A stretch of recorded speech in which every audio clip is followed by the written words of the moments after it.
Assalamualaikum warahmatullahi wabarakatuh. Gimana nih kabarnya anak-anak pada hari ini? Semoga tetap sehat ya. Alangkah baiknya kita sebelum memulai pembelajaran pada hari ini, kita berdoa terlebih dahulu. Berdoa mulai. Amin. Di video kali ini kita akan mempelajari tentang gaya. Gaya yaitu suatu dorongan atau tarikan yang dapat menyebabkan suatu benda bergerak atau berpindah tempat. Gaya itu sendiri dapat mempengaruhi perubahan gerak, posisi, dan perubahan bentuk benda. Gaya merupakan bagian yang tidak dapat terpisahkan dari kehidupan manusia sehari-hari. Adapun sifat-sifat gaya yaitu gaya dapat mengubah bentuk benda, gaya dapat mengubah arah benda, gaya dapat mengubah benda yang bergerak menjadi diam, dan benda yang awalnya diam menjadi bergerak dan mempengaruhi kecepatan benda. Gaya sendiri memiliki macam-macam jenis, yaitu gaya otot, gaya pegas, gaya gravitasi, gaya gesek, dan masih ada lagi. Di sini kita akan mempelajari tentang gaya gravitasi. Gaya gravitasi sendiri yaitu suatu gerakan yang menarik benda ke arah pusat bumi. Terus kita akan mempelajari tentang gaya gerak. Gaya gerak itu sendiri yaitu suatu perpindahan benda dari suatu tempat ke tempat yang lain. Adapun contoh video tentang gaya dapat disimak pada video berikut ini. Hai teman-teman, hari ini Pipo, Lula, dan Bol lagi belajar tentang gaya dan gerak di sekolah. Mereka berkelompok untuk mengerjakan tugas yang dikasih oleh guru. Ayo kita lihat obrolan mereka. Bol, nanti sore kita main bola yuk. Wah, mau banget. Pasti seru kalau ajak Papa Tok dan Danang juga. Oh, seru ya? Aku kok nggak ngerti ya. Apa keseruannya cuman menggocek, mengoper, dan menendang bola? Gol! Sampai bola masuk ke gawang lawan, kita kan bisa dapetin skor. Dan tahu nggak sih, setiap kita menggocek, mengoper, dan menendang bola, bola tersebut diberi sebuah gaya. Wah, ini baru seru. Tentang gaya dan gerak kan? Yang memungkinkan bola untuk dapat berpindah tempat adalah gaya. Tapi kan gaya nggak kelihatan. Gaya memang nggak kelihatan, tapi akibat dari gaya terhadap sebuah benda dapat kita lihat dan rasakan. Seperti menendang. Jadi, gaya itu apa sih? Gaya adalah segala macam bentuk tarikan atau dorongan.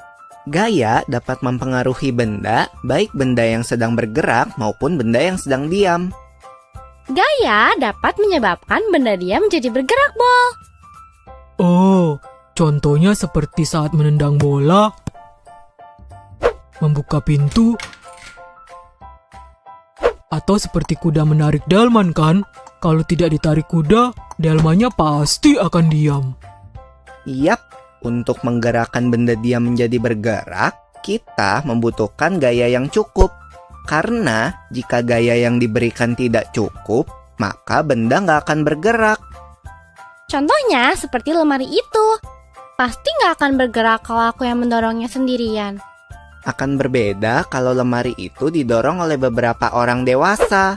Pasti akan bergerak.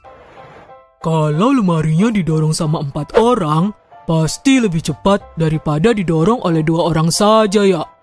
Itu kan artinya benda yang bergerak dapat bergerak makin cepat jika diberikan gaya tambahan. Semakin besar gaya yang diberikan, benda dapat bergerak semakin cepat. Lalu bagaimana kalau kamu menendang bola, lalu aku menangkap bola itu? Kan bola itu akan berhenti. Diam saat ditangkap. Iya, itu namanya benda bergerak dapat menjadi diam jika diberikan gaya. Lalu bagaimana kalau waktu aku bermain bulu tangkis? Kok yang melayang ke arahku kan ditangkis. Jadinya akan gerak ke arah lain kan? Begitu juga waktu aku menendang bola dengan keras, lalu ditepis oleh penjaga gawang, bola akan berubah arah. Betul, Bol. Benda bergerak juga dapat berubah arah jika diberikan gaya. Setelah mengenai bidang yang keras, Benda juga dapat bergerak berbalik arah atau yang biasa disebut dengan gerak memantul. Gerak memantul dapat terjadi pada bidang datar dan bidang tegak. Ini kan seperti waktu kita melempar bola tenis ke tembok atau dinding. Maka bola akan bergerak berbalik arah setelah kena dinding. Mengayuh sepeda kan termasuk gaya juga toh. Tepat sekali. Saat kaki menekan pedal sepeda, terjadilah gaya berupa dorongan dan sepeda pun melaju. Beda gak sih mengayuh sepeda di jalan yang datar dengan di jalan yang miring? Beda dong. Mengayuh sepeda di jalan menanjak butuh gaya yang lebih besar daripada di jalan yang datar. Semakin miring jalan menanjaknya, makin besar gaya yang dibutuhkan. Berbeda dengan mengayuh sepeda di jalan menurun. Gaya yang diperlukan lebih kecil daripada di jalan datar. Semakin miring jalan menurunnya, makin kecil gaya yang dibutuhkan. Bahkan tanpa kita kayuh pun, sepeda akan terus bergerak di jalan menurun.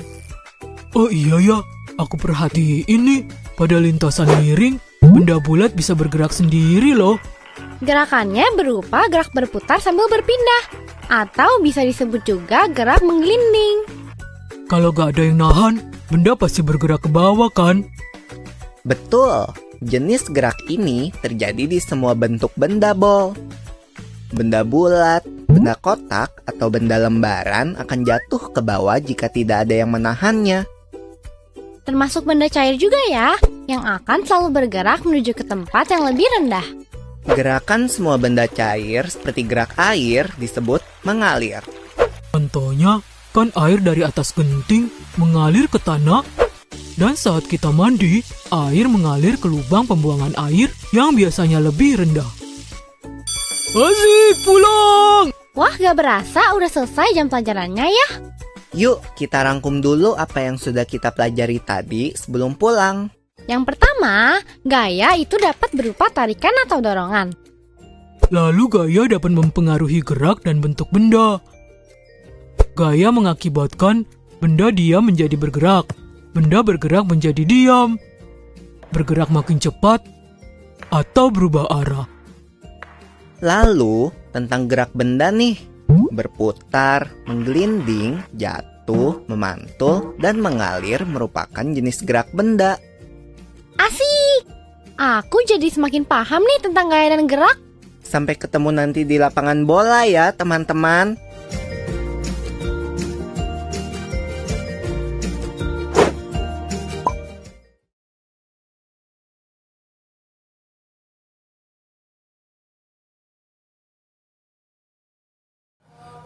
Mungkin cukup pembelajaran pada hari ini. Mari kita membaca hamdalah bersama-sama. Alhamdulillahirrabbilalamin. Cukup sekian dari Bapak. Wassalamualaikum warahmatullahi wabarakatuh.